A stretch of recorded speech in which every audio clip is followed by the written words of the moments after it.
1984. Two street performers from Quebec City are betting absolutely everything they have on a totally unproven concept. One is a fire breather, the other, a stilt walker. And they have zero safety net, both literally and financially. So that year, Guy Laliberte, the fire breather, and Gilles Stécroix, the stilt walker, somehow managed to convince the Canadian government to give them a single grant. The purpose? To create a touring circus to celebrate the province's 450th anniversary. They decided to call it Cirque du Soleil, Circus of the Sun. Now you might be thinking this was just some fun, quirky passion project, right? Not at all. It was a desperate gamble. Laliberté actually admitted later that if it failed, they couldn't even afford the bus tickets home. Think about the sheer panic of that for a second. That government grant covered exactly one tour. They had no animals, no big tent, no extra cash tucked away, and absolutely no guarantee that anyone would actually show up to watch them. They had to succeed. If they didn't, they'd be left completely stranded on the side of the road. Well, against all odds, they did succeed. But the crazy part is how they did it.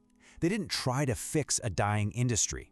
See, back in 1984, the traditional circus, think struggling Ringling Brothers, growing animal rights protests, the chaotic three-ring setup, was basically built for a world before television, and honestly, it really showed.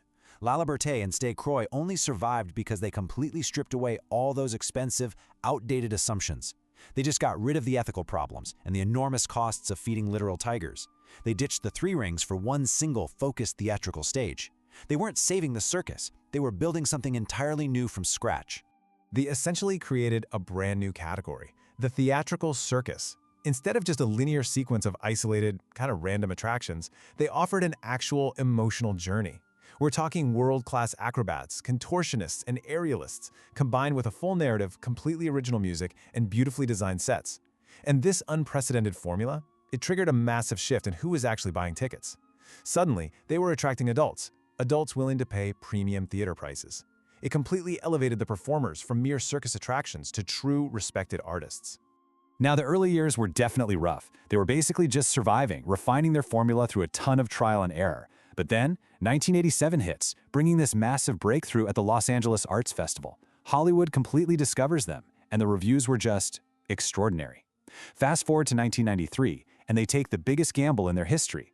Steve Wynn offers them a deal to create a permanent show at the Treasure Island Hotel in Las Vegas. Think about that for a second. Permanent shows contradicted absolutely everything circus traditionally meant. The traveling, the temporary magic under a tent. But Laliberté said yes. The show was Mystère, and it ended up running for over 30 years. And man, did that Vegas gamble pay off. I mean, it paid off incredibly. Their show, O, at the Bellagio, which is performed around and above a massive 1.5 million gallon pool, literally became the highest grossing show in Las Vegas history. Vegas basically became their absolute gold mine. At their peak, they weren't just running one show. They were hosting 7 simultaneous, sold-out permanent shows, and every single one was housed in these incredibly complex, custom-built theaters right there on the Strip. The sheer scale of the empire they built is just staggering. From 2 desperate street performers praying for bus money, they grew to employ over 5,000 people from 50 different countries. They had 20 shows running at the exact same time across 5 continents. Their annual revenue blew right past the $1 billion mark, and they ended up performing for over 200 million people worldwide. That fire breather from Quebec had actually gone and built the single largest theatrical live entertainment producer on the entire planet. But as we know, hyper-growth rarely comes without a cost. The company had slowly accumulated a massive $900 million in debt, mostly through multiple leveraged buyouts. And that giant weight was sitting incredibly heavy on their balance sheet when March 2020 hit.